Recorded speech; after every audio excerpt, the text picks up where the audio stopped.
నమస్తే రమగారు. నమస్తే జయ. రమగారు ఏదైనా చిన్న సిరీస్ స్టార్ట్ చేద్దామా? 2, 3 భాగాలు వచ్చేది చేద్దామా? ష్యూర్. చందమామ కథలోని సైమన్ అనే ఒక కుర్రాడి కథ. కథ పేరే సైమన్. పూర్వం అంట మనదేనా? మన దేశపు కథ కాదు. సైమన్ పేరే ఉంది కదా, పేరు వేరేగా ఉంది. అక్కడ పద్ధతులు వ్యవహారాలు వేరు కదా. చందమామ కథ కదా, అవును, వినేయచ్చుగా మనం. ఖచ్చితంగా. పోలాండ్ దేశంలో పెద్ద నగరానికి అనుబంధంగా ఉన్న చిన్న చిన్న ఊళ్ళలో ఒక ఊర్లో ఒక వసతి గృహం ఉన్న ఒక ఆయన ఉండేవాడు. వసతి గృహం అంటే ఒక చిన్న హోటల్ లాంటిది. జనాలు ఆ దారిని వెళ్ళేవాళ్ళు, ప్రయాణం చేసేవాళ్ళు, తర్వాత యాత్రికులు వాళ్ళు ఈ కొంత డబ్బు ఇచ్చి అక్కడ బస చేసేందుకు అవకాశం ఉండేది. ఈ నగరానికి చుట్టుపక్కల ఊళ్ళల్లో ఇలాంటివి ఉండేవి.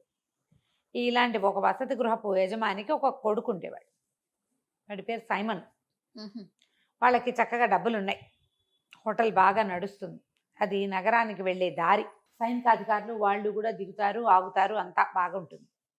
ఈ కుర్రాడు అందమైన వాడు, తెలివైన వాడు, కానీ ఆకతాయి, సోమరిపోతూ, ఏమీ పని చేసేవాడు కాదు. అన్ని లక్షణాలు ఉన్నాయి. ఒకడే కొడుకు అవడంతో వాళ్ళమ్మ వాడిని బాగా పోషించేది. రకరకాల మద్యాలు తాగటం, ఫ్రెండ్స్ తోటి అల్లరి చిల్లరి పనులు చేయటం, అక్కడికి ఇక్కడికి వెళ్ళిపోతూ ఉంటాం. అప్పుడప్పుడు వాళ్ళ నాన్న గల్లాపేటలోంచి 10 రూపాయలు సంగ్రహించడం, ఇలాంటివి చేసేవాడు. తండ్రి మాట వాడు వినేవాడు కాదు. ఈ ఒక్క పిల్లాడు అవడంతో తల్లి కొంచెం వెనకేసుకొచ్చేది. అప్పటి కాలంలో ఏంటంటే కుర్రాళ్ళు సైన్యంలో చేరటం అనేది ఒక రివాజు. రాజుగారి సైన్యంలో చేరటం, కోటలో పనిచేయటం, కొంతకాలం అయ్యాక రిటైర్మెంట్ ఇచ్చేసేవాళ్ళు. అప్పుడు కొంత డబ్బు ఇచ్చి పంపించేవాళ్ళు. స్వచ్ఛందంగా సైన్యంలో చేరతామని వెళ్తే ఉద్యోగాల్లోకి తీసుకునేవాళ్ళు.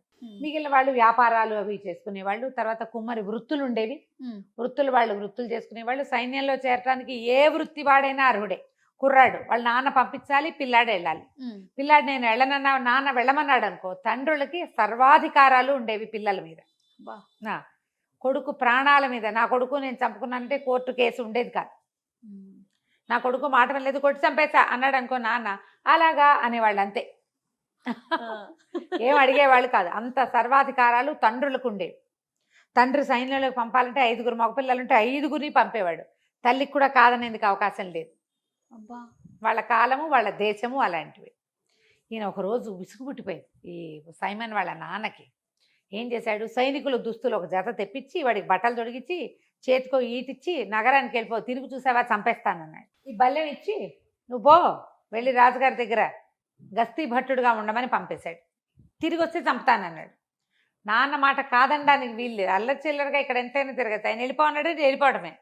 సరే ఇంట్లో నుంచి పంపిస్తే తల్లి ఏడిచింది, కానీ మనవాడు పోయి రాజుగారి దగ్గరికి చేరాడు. నగరానికి చేరాక ఒక గస్తీ భట్టుడుగా చేరాడు. అక్కడ ఏం చేస్తాడు, ఏదో చిన్న జీతం వస్తుంది.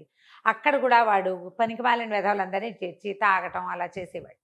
ఒక వృద్ధ భట్టుడి ఇంట్లో బస చేసేవాడు. బస చేసి ఏమన్నాడు, చిచ్చి నాకు ఈ ఊరేం బాగోలేదు, మా ఊరే చాలా హాయిగా ఉంది, తిన్నంత తిండి, రకరకాల సారాయిలు, హాయిగా ఫ్రెండ్స్తో గప్పాలు కొడుతూ తిరగచ్చు, ఈ ఊళ్ళో ఏమీ బాగోలేదు, డబ్బులు లేవు ఖర్చు పెట్టుకోవడానికి అని గోలు పెట్టేవాడు. ఆ భట్టుడు వాడికి ఈ కుర్రాడిని చూసి ఆయన సరదాకి ఆయన ఏమన్నాడంటే, ఒరే ఏముందిరా, ఓ పని చెయ్యి, మీ నాన్నకు ఒక ఉత్తరం రాయి, నాకు ఇక్కడ ఉద్యోగం బాగా కుదిరింది, నన్ను జమీదారుగా ప్రమోషన్ ఇచ్చారు, ఇక్కడ అందరికీ పార్టీ ఇవ్వాలి, డబ్బులు పంపించమను మీ నాన్నని అనగానే వీడికి మంచి ఐడియా తట్టింది. నాన్నకు ఉత్తరం రాశాడు. నాన్న నేను ఉద్యోగంలో చేరా 3 నెలలు అయింది కదా, 4 నెలల్లో జమీదారుగా నా బాధ్యతను గమనించి ఉద్యోగం ఇచ్చారు, ప్రమోషన్ వచ్చింది, ఇక్కడ చాలామంది స్నేహితులు అందరూ పార్టీ అడుగుతున్నారు, నా జీతం నాకే సరిపోతుంది అనగానే వాళ్ళ నాన్న సంతోషించి కొడుకు ప్రయోజకుడయ్యాడని డబ్బులు పంపాడు. ఆ డబ్బులతో వీడు ఒక వెలిగాడు కొన్నాళ్ళ వాక. తర్వాత ఏం చేశాడు, వాడికి ఐడియా తెలిసిందిగా, నేను సుబేదారుని అయ్యా నాన్న అని మళ్ళీ 6 నెలలకు ఉత్తరం రాశాడు. మళ్ళీ నాన్న డబ్బులు పంపించాడు. జమీదారు సుబేదారు అయిన తర్వాత సైనికాధికారి అవ్వాలి. సరే ఇంక ఏం చేయాలో ఆలోచించి ఏం చేశాడు, చివరికి డబ్బులు కావాలి వీడికి. వీడికి వాడి ఫ్రెండ్స్ అంతా పార్టీలు అడుగుతారు, బయటికి వెళ్ళాలి, ఎక్కడికైనా తినాలి, తాగాలి, ఆడేయాలి, అందుకని నేను సైనికాధికారిని అయ్యాను అని ఉత్తరం రాసేశాడు. వాళ్ళ నాన్న డబ్బులు పుచ్చుకున్నవాడు కూడా, మనవాడు ఇంత తరక్కీ చేస్తే, ఇన్ని ప్రమోషన్లు వస్తే మనం కంటితో చూడాలి కదా, వెళ్ళి పద వెళ్దామని పెళ్ళాన్ని బయలుదేరి బండి వేసుకుని బయలుదేరారు. వాళ్ళ ఊళ్ళోకి వచ్చిన రోజున ఒక పెద్ద సైనిక కవాతు జరుగుతోంది. సైనిక కవాతు అంటే ఇక ఆ సైనికులంతా ఇలా నడిచి వెళ్తున్నారనమాట.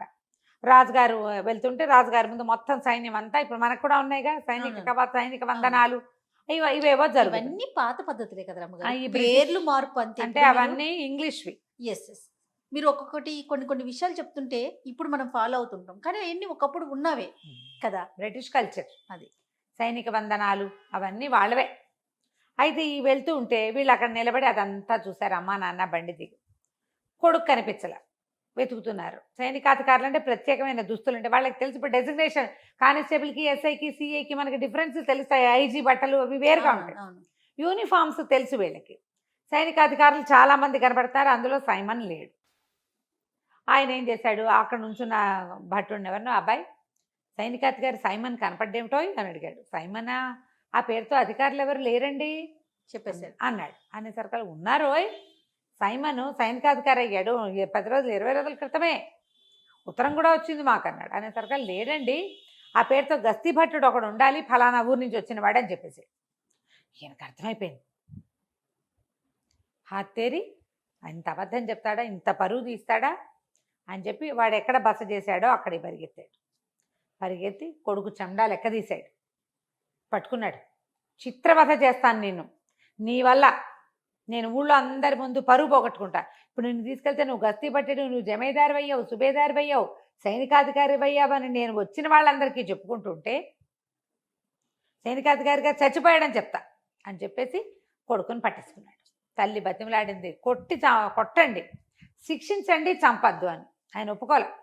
నువ్వు పెళ్ళానివి, నోరు మూసు పడుండు, తండ్రి నేను, వీడిని చంపే హక్కు ఉంది నాకు అని చెప్పి వాడిని కాళ్ళు చేతులు కట్టేసి బండిలో వెనకాల పడేసుకుని మొగుడు పెళ్ళాం బండి ఎక్కారు. ఎక్కేసరికి వృద్ధ భట్టుడు వీడికి పిచ్చి సలహా ఇచ్చి దొంగ మాటలతో డబ్బులు తెప్పించుకునే ఉపాయం చెప్పాడు కదా. ఇదంతా ఇలా తన వల్లే జరిగింది, వీడు డబ్బు కోసం ఇంత పని చేశాడని పాపం వాడిని ఎలాగైనా తప్పించాలని ఆ బండి వెనకాల ఇంకో బండి వేసుకెళ్ళి వాళ్ళు ఎక్కడో ఆగితే నిదానంగా బండిలో ప్రవేశించి పడు కట్లు కోసేసి తప్పించి ఒరే నాయన నువ్వు ఇంటికి వెళ్ళామంటే మీ నాన్న చంపేస్తాడు, మరి మీ నాన్నకే హక్కు, రాజు కూడా నీ మీద హక్కేం లేదు, ప్రజల మీద తండ్రుల హక్కులే ఉంటాయి, పారిపో నువ్వు ఎక్కడికైనా, నీ బతుకు జీవుడాన్ని బతకమన్నాడు. వీడికి కూడా ఫ్రీడమ్ వచ్చేసింది. నాన్న చెప్పాడని సిటీకి వచ్చాడు, సిటీ నుంచి తండ్రికి ఉత్తరం రాసి తీరాలి. ఇప్పుడు ఎక్కడికో పారిపోతే ఎవరికి ఉత్తరం జవాబుదారీ? హాయిగా బాగుందని ఫ్రీడమ్ దొరికేసిందని బయటికి వెళ్ళిపోయాడు. పారిపోయి ఈ నగరాన్ని దాటి వెళ్ళిపోయి చక్కగా ఆ ఊర్లో ఈ ఊర్లో తిరుగుతూ ఎవరో ఫ్లూట్ వాయించే విద్వాంసుడు ఇంటి దగ్గర కొద్ది రోజులుండి పిల్లని గ్రోవి ఊదటం నేర్చుకున్నాడు. నేర్చుకుని కులాసాగా పిల్లని గ్రోవి ఊదుకుంటూ తిరిగేవాడు. వీడు ఏ ఊరు వెళ్ళినా వీడి అందము, వీడి హ్యాండ్సమ్ పర్సనాలిటీ, కొంతకాలం ఈ గస్తీ పట్టుడుగా ఉండడంతో కొంచెం కండలు తీరిన వాడి శరీరము, ఈ ఫ్లూటు, చక్కగా మాట్లాడటం వచ్చు, మంచి కంపెనీ ఇస్తాడు, వాడు కబుర్లు చెప్తాడు, మందు కంపెనీ బాగా ఇస్తాడు, ఏదైనా ఆట ఉంటే నేను ఆడతా అంటాడు, మంచి సరదా అయిన వాడికి ఆటకాయితనమే. అక్కడి నుంచి ఏదైనా ఒక కుక్క కనపడినా దానికి ఏదైనా ఆట ఆడడం నేర్పించేస్తాడు వాడు. తెలివి ఉంది వాడికి, కుదురుగా పనిచేసే గుణం లేదు. ఆ ఊరు ఈ ఊరు తిరుగుతుంటే ప్రతి చోట వీడికి మంచి స్వాగత సత్కారాలు లభించినాయి, చాలా బ్రహ్మాండంగా ఉంది. ఈ పోలాండ్లో ఇంకా పెద్ద పెద్ద నగరాలలో ఒక సుమారైన ఒక ఊర్లోకి చేరాడు. ఆ ఊళ్ళో ఏం తెలుసుకున్నాడంటే ఆ ఊళ్ళో రాజుగారికి మహాద్భుత సౌందర్యవతి అయిన ఒక కూతురు. కాకపోతే ఆయన వాడి తండ్రి పరమ దుర్మార్గుడట, పిల్ల తాత మామూలు వాడు కాదు. ఆయన ఒక పెద్ద రాజమహల్ కట్టాడు. ఆ ఊళ్ళో ఉన్న ఎంతమంది ఉసురో పోసుకున్నాడు. రాజులు కొంతమంది క్రూరులుగా ఉంటారు కదా, మహాక్రూరుడు వాడు. అయితే ఏమైంది, రాజమహల్ కట్టిన తర్వాత ఈ రాజకుమార్తె పుట్టిన తర్వాత ఆయన చచ్చిపోయి ఏం చేశాడు, దయ్యం అయ్యి ఆ మహల్ని పట్టాడు. అయ్యో, ఆ మహల్లో విపరీతాలు జరిగాయి. దాంతో ఈ రాజుగారు, ప్రస్తుతం ఉన్న రాజుగారు కూతురుతో సహా మహల్ని విడిచి ఇంకో చిన్న రాజమహల్ కట్టుకుని అందులో ఉన్నాడు. అయితే ఆ పిల్ల జాతకంలో ఏముందంటే ఈ పిల్లని వివాహం చేసుకునేవాడు ఈ మహల్లో ఉన్న దయ్యాన్ని విడిపించగలిగిన వాడవుతాడని ఉంది. ఎవడైతే దయ్యాన్ని పోగొడతాడో వాడే ఈ పిల్లకి మొగుడు అని. వాళ్ళు ఈ జాతకాలు కూడా నమ్ముతారు ఇంగ్లీష్ వాళ్ళు. అదే దాంతో ఆ పిల్లకి ఏ పెళ్లి సంబంధము రాలే. పిల్ల అందానికి వ్యామోహపడి వస్తారు, దాంతో కబుర్లు చెప్తారు కానీ పెళ్లి చేసుకోరు ఎవరు. ఎందుకంటే ముందు దయ్యం జోలికి వెళ్ళాలి. కొంతమంది యువకులు ఈ అమ్మాయి సౌందర్యం పట్ల ఆకర్షితులై వెళ్ళిన వాళ్ళు వెళ్ళినట్టే అందులోనే ఉండిపోయారు, ఎవడు బయటికి రాల. ఎవ్వరూ రాలా బయటికి. ఎవరు ఇంకా మొదట ఒక 5-6 వెళ్ళారు, ఒక 6 నెలల గ్యాప్తో 2-3 వెళ్ళారు, వెళ్ళిన 5-6 ఆ 2-3 గోవింద మొత్తం మీద 12 మంది పోయారు. రాలేదు ఎవరు. ఇక అమ్మాయికి పెళ్లి సంబంధాలే రావట్ల. పిల్ల దుఃఖంగా దీనంగా ఏడుపు గొట్టుగా ఉండేది. కానీ పాపం ఈ తలనొప్పి అమ్మాయికి ఎప్పుడు ఏడుపుతోటి. ఈ ఊళ్ళో అందరూ చెప్పారు. సరే అదంతా తెలుసుకొని తను ఏమనుకున్నాడు, ఓసారి వెళ్ళి ఆ పిల్లని చూద్దాం అనుకున్నాడు. ఈ కుర్రాడికి చిన్నప్పటి నుంచి సైమన్కి ఒక వీరోచిత కార్యం చేయాలని ఉండేది. ఇప్పుడు ఈ పిల్ల అందగత్తి కదా, ఆ దయ్యాన్ని పారద్రోలి ఈ పిల్లని చేసుకుంటే సూపర్గా ఉంటుంది కదా, మంచి సెటిల్మెంట్. సెటిల్మెంట్ గొప్ప. అందుకని వాడేం చేశాడు, ఈ రాజుగారి భవనానికి ముందున్న ఒక పార్క్కి బయట బెంచీలు ఉంటాయి, వాకర్స్ పార్క్ ఒకటి ఉంది, అక్కడ కూర్చుని ఫ్లూట్ వాయించడం మొదలుపెట్టాడు పొద్దున్నే. ఆ అమ్మాయి రాత్రంతా ఏడ్చి రాకుమార్తె తెల్లవారుజామున ఎప్పుడో పడుకుంది. రాత్రి తల పట్టేయదు. తెల్లారేసరికి అటా నిద్రమోహంతో లేస్తే చక్కటి భూపాల రాగం లాంటి ఒక మంచి మార్నింగ్ గ్లోరీ వినిపిస్తుంది అనమాట. మన వాళ్ళు భూపాల రాగాలు వాయిస్తారు పొద్దున్నే, మార్నింగ్ గ్లోరీ వాయిస్తున్నాడు వాడు. ఆ ట్యూన్కి అమ్మాయి చాలా రిలాక్స్ అయిపోయింది. ఎంత బాగుంది సంగీతం, ఎంతో బాగుందని గబగబా తండ్రి దగ్గరికి వెళ్ళి, నాన్న ఎవరో ఫ్లూట్ వాయిస్తున్నారు, మన భవనంలో కాదు బయట ఎక్కడో, వాడెవడో పిలిపించినాడు, నా తలనొప్పి తగ్గిపోయింది నాన్న పొద్దున్నే అనగా ఆయన సంతోషించాడు. పిల్ల పాపం పొద్దున్నే ఫ్రెష్గా లేచి తలనొప్పి లేదు తగ్గిపోయింది అనేసరికల్లా ఆయన ఆనందంతో గబగబా వరే ఎవర్రా వాడెవరినో పిలుచుకురంటారు అన్నాడు. పిలుచుకొచ్చేసరికల్లా ఆ అబ్బాయి లోపలికి వచ్చాడు. ఏది బాబు ఇందాక వాయిస్తున్నావు మళ్ళీ వాయించంటే ఫ్లూట్ వాయించాడు. ఆ అమ్మాయి నాన్న ఎంత బాగుందో, మన దగ్గరే ఉంచుకుందా నాన్న, రోజు వింటాను, తలనొప్పి తగ్గిపోతుంది అని అనేసరికల్లా రాజుగారు అడిగాడు, బాబు మా దగ్గర ఉంటావా రాజభవనంలో, మా అమ్మాయికి అసలే తలనొప్పి అనేసరికల్లా తప్పకుండా నేను అలాంటి ఉద్దేశంతో వచ్చాను అన్నాడు. అనేసరికల్లా యువరాణికి ఎందుకండి తలనొప్పి అని అడిగాడు. ఏం చెప్పాను నాయన మా కష్టాలు అని మా నాన్నగారు అనగా, నేను విన్నానండి అదంతా, ఇంత చక్కగా ఉన్న రాకుమార్తెకి ఈ కష్టమేమిటి, అదే కదా, మీరు ఇంత అద్భుతమైన వ్యక్తి, మీలాంటి వాళ్ళకి రావాల్సిన కష్టం కాదు, ఆ దయ్యాన్ని వదలగొట్టి ఈ అమ్మాయిని నేను పెళ్లి చేసుకుంటానండి అన్నాడు. అనేసరికల్లా పిల్ల కొంచెం సంతోషం వచ్చింది కానీ భయం వేసింది. ఇప్పటికి 12 మంది పోయారు, ఫ్లూట్ వాయించేవాడిని చెడగొట్టుకుంటే ఎట్లా అని కొంచెం బెంగపెట్టుకుంది. కానీ తండ్రికి కళ్ళు ఆర్పింది వద్దని, ఫ్లూట్ అయినా ఉంటుంది కదా అని. ఆయనేమో వద్దునైనా చక్కగా అందంగా ఉన్న ఒక కుర్రవాడివి, మా నాన్నగారు అసలు సహజంగానే దుర్మార్గుడు, దయ్యమయ్యాక ఇంకా క్రూరుడైపోయాడు, 12 మంది పొట్టలు పెట్టుకున్నాడు, నువ్వు లక్షణంగా ఉన్నావు, ఏ తల్లికి నాకు బిడ్డవో, వండునైనా వద్దునైనా అంటే, కాదండి మీకేం భయం లేదు నేను చూస్తా కదా అని చెప్పి ఒప్పించాడు. నేను చిన్నప్పుడు చాలా చేశా ఇలాంటివి అన్నాడు. ఆయన మాత్రం ఏం చేస్తాడు, ఎవరో ఒకళ్ళు పిల్ల పెళ్ళి అవుతుందని ఆశ, అంతేగా తండ్రిగా. సరే అక్కడి నుంచి ఏం చేశారు, మర్నాడు బండెక్కిచ్చారు. ఆ పూట సాయంకాలం అట్లా బండెక్కిచ్చి పంపించారు. రాజభవనం పైన ఇట్లా కొండ మీద ఎత్తుగా ఉంది, వీళ్ళు కింద ఇల్లు కట్టుకున్నారు, పెద్ద ఇల్లు. బండివాడి తీసిపోయి దింపాడు. వాడు మంచి హుషారుగా వెళ్ళి తాళం తీసుకొని లోపలిపై కూర్చున్నాడు. చీకటి పడేసరి కల్లా ఆ లోపలంతా దుమ్ము, పెద్ద మందిరం, అన్ని పరదాలు, పెద్ద పెద్ద చిత్తరువులు, బంగారంతో చేసిన కొన్ని విగ్రహాలు, దీపపు కుందులు, క్యాండిల్స్ అన్నమాట, క్యాండిల్ స్టాండ్స్, అద్దాలు, ఎంత బాగుందో కళాత్మకంగా. అంతా దుమ్ము. వీడేం చేశాడు, జేబురుమాలతో ఓ చోట దుమ్ము దులుపుకొని ఒక కుర్చీలో కాలు మీద కాలేసి కూర్చుని, అక్కడ ఒక పక్కన లైబ్రరీ కూడా ఉంది, పోయి ఓ పుస్తకం తెచ్చుకున్నాడు. దాని మీద కూర్చొని పుస్తకం చదువుకోవటం మొదలుపెట్టాడు.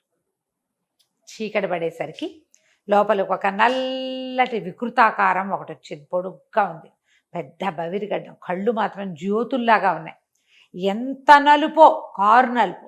ఓ లోపలికి వస్తూనే వీడిని చూసి, ఎవడరా నువ్వు, అసలు నా పేరు చెప్తేనే జనాలు హడిలిపోతారు, నా ఇంట్లోకి వచ్చి నేను కూర్చునే కుర్చీలో కూర్చున్నావు అంటే, వీడేమన్నాడు, ఏముందండి పెద్ద ఖాళీగా ఉంది ఇల్లు, ఎక్కడ కూర్చుంటే ఏమిటి,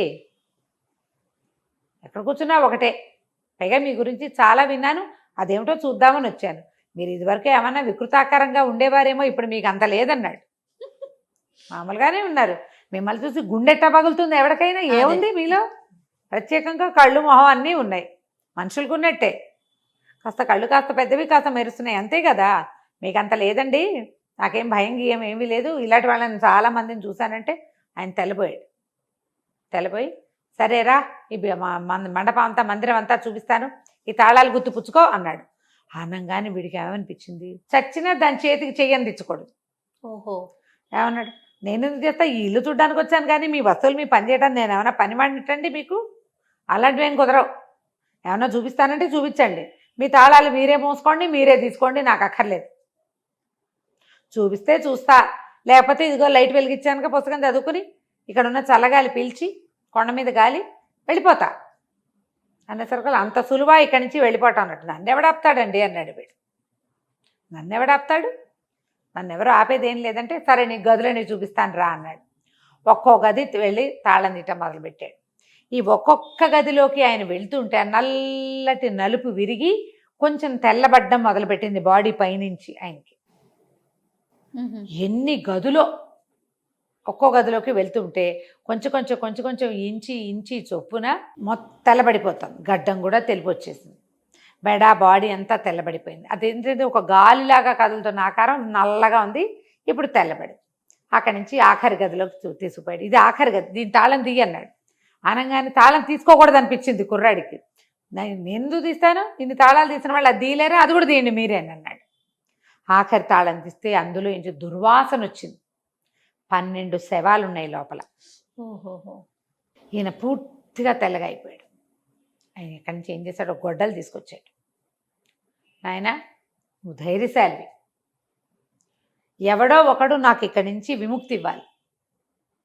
ఈ గొడ్డలు తీసుకో, నా మెడ కొట్టేసి ఒక దెబ్బ నన్ను కొట్టేయాలి.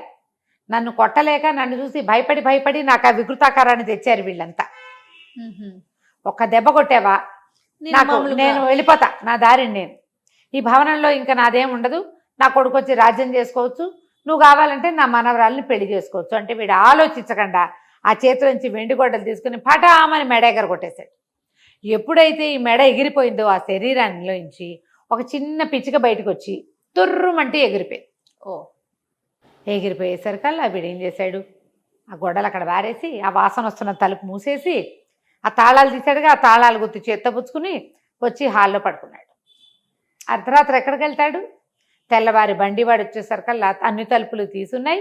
కుర్రాడు బయటకు వచ్చాడు. రాజుగారు కూడా పరిగెత్తుకొచ్చాడు, ఏమైనా అయిపోయాడేమో వీడుని. ఆయన ఆశ్చర్యపోయాడు, ఓరిని నువ్వు భలేవాడివిరా అని. అక్కడి నుంచి తీసుకెళ్లారు. ఆ అమ్మాయితో పెళ్ళి అన్నారు, సంతోషంగా ఉన్నారు కొద్ది రోజులు. పెళ్ళి అయిపోయింది. పెళ్లి కాల, కొన్నాళ్ళు విందులు వినోదాల్లో కాలక్షేపం చేశారు. ఈ బిల్డింగ్ అంతా క్లీన్ చేయడం, శుభ్రం చేయడం అవన్నీ ఉన్నాయి కదా, ప్రీ వెడ్డింగ్లో ఉన్నారు. అక్కడి నుంచి కుర్రాడు అన్నాడు, నేను చాలా సంవత్సరాలు అయిపోయింది, నేను ఇంట్లో నుంచి వచ్చేసాను, 2-3 ఏళ్ళు అయిపోయింది, మరి మా అమ్మ నాన్నని చూసి రావాలి, నేను వెళ్ళి తీసుకొస్తా పెళ్ళికి, నేను ఒక్కడనే కొడుకుని అని చెప్పాడు. చెప్పేసరికల్లా సరే వీళ్ళు ఏమన్నారు, యువరాణి అంది, నువ్వు వెళ్ళిపోయి మళ్ళీ రాపోతే అంది, ఏం కాదు గడువు పెడతా 15 రోజులు 24 రోజులు, నేను రాపోతే నువ్వు రా, నువ్వు వచ్చి ఇదిగో ఇది దారి, మా ఊరిది, పోలాండ్ మధ్యలో నుంచి ఇట్లా వెళ్ళాలని దారి మ్యాప్ అన్నీ గీసిచ్చాడు. తండ్రి పేరు, ఊరి పేరు, ఊళ్ళో పెద్దవాళ్ళ పేర్లు, అన్ని పేర్లు రాసిచ్చాడు. వాడేమో అబద్ధం చెప్పటల్లా. అక్కడి నుంచి కుర్రాడితో పాటు మంది మార్బలం బయలుదేరారు కొంతమంది. మరి రాకుమారుడు అయ్యాడు కదా, రాజకుమార్తెకి భర్త. మంది మార్బలం బయలుదేరేసి తీసి కొన్ని గుర్రాలు, కొంత డబ్బు, మరి పనివాళ్ళు 15-20 మంది దాకా బయలుదేరారు. గుర్రాలు వేసుకుని వెళ్ళటం మొదలుపెట్టారు. వాడు నెలల తరబడి ఆ ఊరు ఈ ఊరు దాటుకుంటూ ఇక్కడికి వచ్చాడు. మరి వెళ్ళాలంటే అంతే సమయం పడుతుంది కదా. పోలాండ్ రాజుగారి కజిన్ బ్రదర్ ఈ రాజుగారు. ఓహో. రాజు రాణి ఉన్నారు ఇక్కడ. అక్కడి నుంచి కుర్రాడు బయలుదేరేసరికల్లా ఏమైంది, ఒక అడవి దారి పట్టారు. అడవి దారి పడితే అడవి దారిలో ఒక సత్రం ఉంది. సత్రం ఎవరండి, సత్రం యజమాని కనుక్కున్నాడు, మీరెవరు, ఎక్కడి నుంచి వెళ్తున్నారు, ఏం చేస్తున్నారు అని అన్నీ అనుకుని దొంగల దారి బాబు ఇటు వచ్చారంటే మాకేం భయం లేదు, సైనిక పటాలం ఉంది, 20 మంది ఉన్నారు, నేను స్వయంగా వీరుణ్ణి, నేను ఏమైనా చేయగలను, డామిడేమని చెప్పాడు మన కుర్రాడు. చెప్పిన తర్వాత ఏమైంది, అర్ధరాత్రి అయింది. ఇది సత్రం యజమాని దారి దోపిడీ దొంగలకి ఫ్రెండ్. ఓహో. అసలు దారి దోపిడీ దొంగలు ఉండే సత్రం అది. ఎక్కువగా వాళ్ళకే అది ఆవాసంగా ఉంటుంది. వాళ్ళు కొట్టుకొచ్చినవి వీళ్ళకి వాటా ఇస్తారు. వాడేం చేశాడు, ఆ దోపిడీ దొంగలకు కబురు చేశాడు. ఒక చిన్న పటాలం 20-25 మంది సైనికులు ఉన్నారు, ఒక కుర్రాడు ఉన్నాడు, రేచులా ఉన్నాడు, కానీ వీళ్ళ దగ్గర బోల్డు డబ్బు ఉంది, నగలు నాణ్యాలు చాలా ఉన్నాయి, గుర్రాలు ఉన్నాయని కబురు చేసేసరికల్లా వీళ్ళు సుష్టుగా తిని పడుకున్నారు. వీళ్ళకేం తెలుసు, సత్రం కదా అనుకున్నారు. వీళ్ళు నిద్రలో ఉండగా దారిదోపిడి దొంగలు వచ్చి పడిపోయారు. పడిపోయి ఈ 15-20 మందిని హతమార్చేశారు, గుర్రాలను స్వాధీనం చేసుకున్నారు. లోపలికి వచ్చి కుర్రాడి మీద కత్తి విసిరారు. దూరం నుంచి విసిరేశారు పడుకున్న వాడి మీద. వాళ్ళకేం ఫైటింగ్ చేసే ఉద్దేశం లేదు, దెబ్బ తగలలేదు, కానీ వీడి చేతికి గుచ్చుకుంది. వాడికి తెలిసిపోయింది ఎవరో వచ్చారని. తీరా వాడికి ఏం అర్థమైంది, బయట ఏమీ సద్దు లేదంటే 20 మంది పోయారనమాట. ఇప్పుడు తను కదిలితే వాళ్ళు 50 మంది ఉన్నారు, తను వేసేస్తారు. కదలకుండా ఉండిపోయాడు. వాళ్ళు లోపలికి వచ్చి చిన్న దీపపు వెలుగులో వీడిని చూసి చచ్చిపోయినట్టు పడుంటే, చచ్చాడు అనుకుని ముట్టుకుంటే చేతికున్న రక్తం తగిలింది, నెత్తురు తగులుతోంది. చచ్చిపోతాడు కాసేపటి స్పృహ తప్పినట్టున్నాడు. వీడు ఉంగరాలు, మెళ్ళలో ఉన్నవి, తర్వాత బట్టలు సమస్తం తీసేసుకున్నారు. తీసేసుకుని బయలుదేరి వెళ్ళిపోయారు. వాళ్ళు ఎప్పుడైతే బయటికి వెళ్ళారో మన కుర్రాడు కూడా వాళ్ళ వెంబడబడి బయటకు వచ్చేసాడు. వీడు ఒంటి మీద పైన వేసుకునే ఒక షర్టు లాంటిది, ఏమంటారు మన రాత్రిపూట వేసుకుంటారు కదా, చిన్న మ్యాక్సీ మోకాళ్ళ దాకా ఉండేది, ఇట్లా పైనుంచి తొడుకునేది, హౌస్ గౌను అంతే ఉంది. వాళ్ళ వెనకాల పడి నడుచుకుంటూ వచ్చేసాడు. వస్తే ఈ దొంగలకి ఒక అడవిలో ఒక రహస్య మార్గం ఉంది. ఆ రహస్య మార్గంలోకి ప్రవేశించారు. వీడు కూడా అదే రహస్య మార్గంలోకి వెళ్ళిపోయాడు లోపలికి. వాళ్ళ వెనకాల పడి వెళ్ళేసరికల్లా వాడికి ఏమర్థమైంది, ఆ రహస్య మార్గంలోంచి బయటికి వెళ్తే తన ఊళ్ళోకి వెళ్తారు. అది తన స్వగ్రామానికి దగ్గర. వాడికి ఆ దారులని తెలుసు కదా, పెద్ద పిల్లాడు కదా వాడు. చూసుకుని అక్కడి నుంచి ఏముంది, ఒంటి మీద ఏమీ లేవు, కర్రా పుల్లా కత్తి ఏమీ లేవు, ఈ చొక్కా తప్ప. అక్కడి నుంచి ఆ దొంగల్ని తప్పించుకుని వాళ్ళు అవతలకి వెళ్ళిపోగానే వీడు తన ఊరి పొలాల్లోకి ప్రవేశించాడు. ఎవరో కొందరు రైతులు, కూలీలు కనపడ్డారు. వీడిని గుర్తుపో, ఓహోయ్ సైమన్ వచ్చావా అని పలకరించి, ఏమిటో సైనికాధికారి అయిపోయేమిటి, ఈ గుడ్డలేమిటి, ఈ అవతారం ఏమిటి, ఇదేమిటి, జబకా దెబ్బ ఏమిటి అని ఎక్కిరిచ్చి వేళాకోళం చేస్తే వాడు వాళ్ళని బతిమలాడుకున్నాడు. అరే బాబు అన్నీ వచ్చాయిరా, దొంగలు పడ్డారు, వాళ్ళ వెనకాల పడి వచ్చాను. అవును ఇది దొంగల దారే వాళ్ళకి తెలుసు.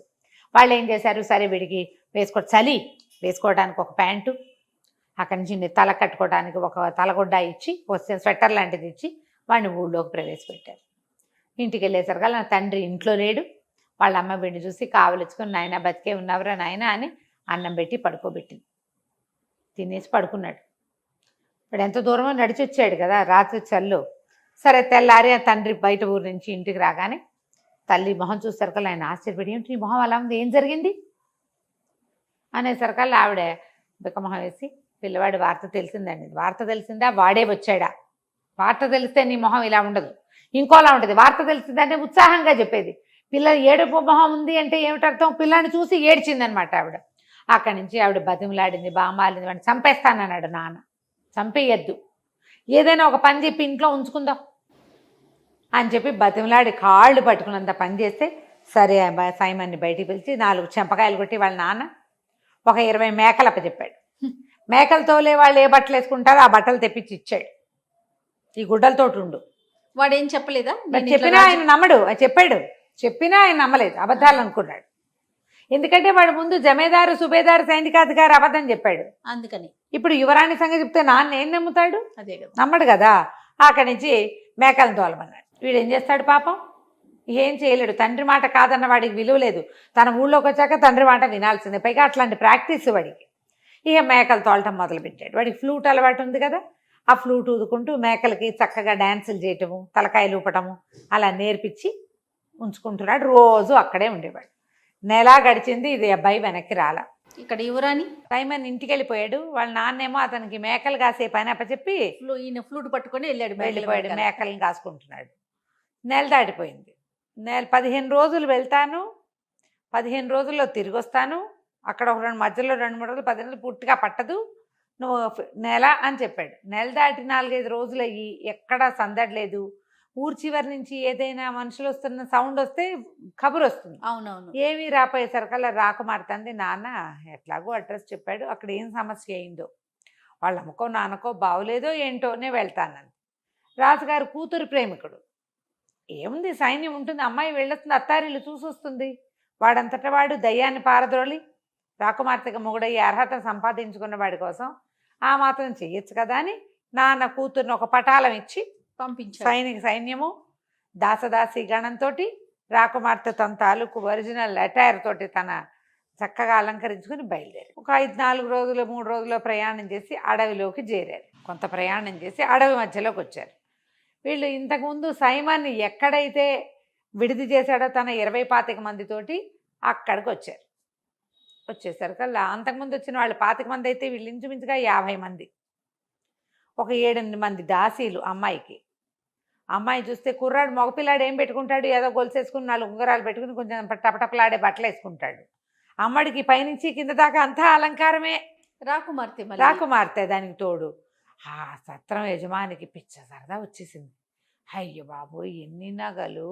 ఆ పని వాళ్ళు కూడా నగలు పెట్టుకున్నారు. వాళ్ళు దుంపదేగా సైనిక పటాలం. అంతకుముందు వచ్చిన వాళ్ళు ఊరికే సహాయానికి వచ్చిన సైనికులు, వీళ్ళు రాకుమార్తె వెనకాలండే మంది మార్బలం. వీళ్ళంతా గ్రాండ్ పార్టీ. వీడు కాస్త ఆ దొంగలకి, దారి దోపిడీ దొంగలకి కబురు చేసాయి.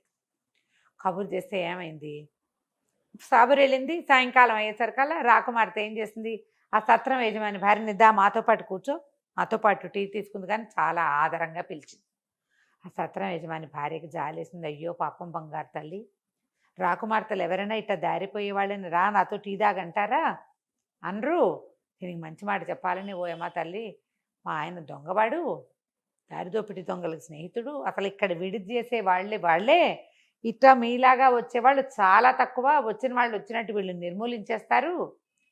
కిందటిసారి 10 నెలల క్రితం ఒక కుర్రాడు వచ్చాడు, ఎంత బాగున్నాడో, వాడితో 20-25 మంది వచ్చారు. చక్కగా ఇంత పొడుగ్గా ఫ్లూట్ వాయిస్తూ పంచదార చిలకల్లే ఉన్నాడు. మొత్తం అందరిని చంపేసి దొంగలు దోచేశారమ్మా. ఎంత వెతికినా ఆ కుర్రాడి శవం మాత్రం కనపడలేదమ్మా. ఏ కుక్కలు నక్కలు ఎత్తుకుపోయాయో అనగానే యువరానికి అర్థమైపోయింది. వాడు సైమనే ఆ ఫ్లూట్ వాయించేవాడు. ఈవిడేమన్నా నువ్వేం కంగారు పడకు, నేను హ్యాండిల్ చేస్తానని ఈ సైనికుల్ని, రాత్రి వీళ్ళేంటి పగలల్లా ప్రయాణం చేసి వచ్చారు ఎండల్లోనూ, అక్కడ ఈ రాత్రి శుభ్రంగా తింటే పడుకుంటారు ఒళ్ళు తెలియక, సేఫ్ ప్లేస్లో ఉన్నామని బయటికి వెళ్ళి సైనికులు 50 మందికి, ఒరే ఎవ్వరూ నిద్రపోవద్దు, తక్కువ తినండి, ఆహారం కూడా వీళ్ళు పెట్టినవి తినద్దు, తిన్నామని చెప్పి బయట పారేయండి, రెడీగా అటెంటివ్గా ఉండండి, ఆడాళ్ళని కూడా తినేవాళ్ళ. వాళ్ళు పెట్టింది తను కూడా రాత్రి భోజనం తింటే పడుకునేందుకు ఏం కలుపుతారో అందులో. వీళ్ళు లోపల ప్రయాణంలోకి తెచ్చుకున్నటువంటి రొట్టెలు వెన్న తినేసి మాట్లాడకుండా కూర్చున్నాడు, నిద్రపోయినట్టు నటించారు. ఇట్లా దొంగలు లోపలికి అని రావటం ఏమిటి, 50 మంది, వాళ్ళు 20-25 మంది వచ్చారు. లాస్ట్ టైం చాలామంది వచ్చి చిన్న పటాలం ఉంది. వీళ్ళేమో నిద్రపోయేవాడిని ఏం చేయొచ్చు, ఈజీ కదా. మొత్తం అంతా తిరగబడి మీదబడి సత్రం యజమాని కూడా మెడ నరికేశారు. వచ్చిన వాళ్ళందరూ పోయారు, వాళ్ళ గుర్రాలు మిగిలినాయి, యజమాని పడిపోయాడు. అక్కడి నుంచి తెల్లవారంగానే తట్టబుట్ట సర్దుకున్నారు. ఆ యజమానురాలికి ఈ శవాలన్నీ అప్పచెప్పి ఓ 4 దోసెళ్ళ ధనం ఇచ్చి, మరి మీద పడ్డప్పుడు చంపక తప్పలేదమ్మా, పోన్లేమ్మా దుర్మార్గుడు పోతే పోయాడు, ఎంతమందినో చంపి పాపం మూట కట్టుకున్నాడు అంటుంది ఆవిడ. వచ్చేటప్పుడు మళ్ళీ విడిది చేస్తామని, ఇక్కడ ఎవరినైనా పెట్టి నిన్ను మాతో నమ్మకస్తురాలుగా ఉంచుకుంటామని మాటిచ్చి బయలుదేరి వెళ్ళిపోయారు. ఇక అమ్మాయికి ముందు మ్యాప్ గీసి ఇచ్చాడు, తనేమో ఒక రోజులో వెళ్ళిపోయాడు. ఈ రహస్య దారి, అడవి దొంగలు వెళ్తున్నటువంటి అది అడవి దారిలో రహస్య దారి లింగుండా తన ఊరికి సింపుల్గా వెళ్ళిపోయాడు సైమన్. వీళ్ళకి టైం పట్టింది, వాడు అప్పుడే తెలుసుకున్నాడు ఆ దారి. వీళ్ళు గీసి ఇచ్చిన మ్యాప్ ప్రకారం నిదానంగా ప్రయాణం చేసుకుంటూ రాకుమారి తలిసిపోకుండా ఆ ఊరు తీసుకుపోయారు. తీసుకెళ్తే దూరం నుంచి సైనిక పటాలం వస్తుంటే మనవాడు మేకలు కాసుకుంటున్నాడు. ఎప్పుడైతే ఆ పతాకాలు కనపడ్డాయో రాకుమార్తె తన కోసం వచ్చేస్తుందని తెలిసిపోయింది వాడికి. ఆ పతాకాలు యువరాణికి ఒక రకం, రాజుకు ఒక రకము ఉంటాయి. చిన్న బ్యాండు, తక్కువ మంది జనము, తర్వాత ఏమో ఇలా స్త్రీలు వస్తున్న సంకేతము తెలియగాని వీడేం చేశాడు, తన దగ్గర 20 మేకలు ఉన్నాయిగా, ఆ మేకల కాళ్ళకి మెళ్ళోను పువ్వుల దండలు కట్టాడు. పువ్వుల దండలు కట్టి అక్కడ సైనిక కవాతులు ఉంటాయి నగరాల్లో, మేకలతోటి కవాతు చేయించాడు సైమన్. ఫ్లూట్ వాయిస్తూ ఆ మేకలు 20ని ఆవిడకి ఎదురుగుండా, ఆ వస్తున్న పటాలానికి ఎదురుగుండా వెళ్తే అందరూ నవ్వలేక పడి తెచ్చారు. మేకలు చేసే కవాతులు చూసి అవి తలకాయ లుపుతూ కాళ్ళు నేల మీద కొడుతూ నడుస్తూ వస్తూ ఉంటే గొప్ప సరదా వచ్చింది. యువరాణి దిగి పరిగెత్తుకొచ్చింది. ఏంటి ఇట్లా చేసావు, ఏమైపోయావు అంటే, ఇగో ఇలా జరిగింది, మాకు తెలియలేదు, ఒక దొంగదారిని గుండా వచ్చేసాను, కానీ నాకు బయటకు వచ్చే వీలు లేకపోయింది, మా నాన్న చండశాసనుడు, సరే నేను రాకపోతే నువ్వే వస్తావులే అని స్థిమితంగా ఉన్నాను అని చెప్పాడు. చెప్తే అమ్మాయి ఏమంది, సరే వెళ్ళిపోదాం, మీ నాన్నకి చెప్పు ఉండాల్సింది కదండి, మా నాన్న చెప్పినా నమ్మడు, అంతకుముందు నేను అబద్ధాలు చెప్పున్నా కదా అనేసరికి సరేనంది యువరాణి. అక్కడి నుంచి సైమన్ మేకలు దోలుకుని ఈవిడ తన గుర్రాలతో సహా చేరారు అక్కడికి వాళ్ళ నాన్న నడిపిస్తున్నటువంటి ఏమంటారు దాన్ని, మన ఆహారశాల లాంటిది ఏదో ఒకటి, చిన్న హోటల్ లాంటిది.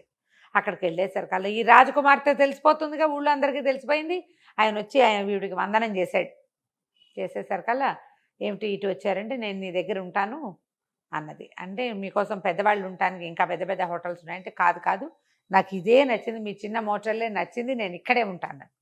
అక్కడి నుంచి ఈ మేకలు కాసే అబ్బాయి, వీడు నాకు చాలా ఇష్టం, మా నాన్న దగ్గర పనిచేశాడు ఇది వరకు, వాడిని నాకు సహాయంగా పెట్టమని అనేసరికల్లా ఆయన అన్నాడు, ఇంకా నయం వీడికి బుద్ధి లేదమ్మా, ఆకతాయి వాడు అసలు సరైన వాడు కానే కాదు, అబద్ధాలు చెప్తాడు, పిచ్చిగుడలు వాడును, వాడెందుకమ్మా అన్నాడు. కాదు కాదు మా నాన్న దగ్గర పనిచేశాడు కదా, ఫ్లూట్ వాయిస్తాడు, నాకు బాగా తెలుసు, నాతోటే అట్టు పెట్టుకుంటాను. ఇంకేం చేసేదేం లేక ఆ మేకలు కాసే తన కొడుకుని కూడా వీళ్ళతో పాటు పైన ఉన్న హోటల్లో ఒక ఫ్లోర్ అంతా ఖాళీ చేయించి ఒక ఫ్లోర్ రాకుమార్తెకి ఇచ్చాడు. వీళ్ళిద్దరు బాగా కబుర్లు చెప్పుకున్నారు. తెల్లవారి పొద్దున యువరాణి దిగొచ్చింది.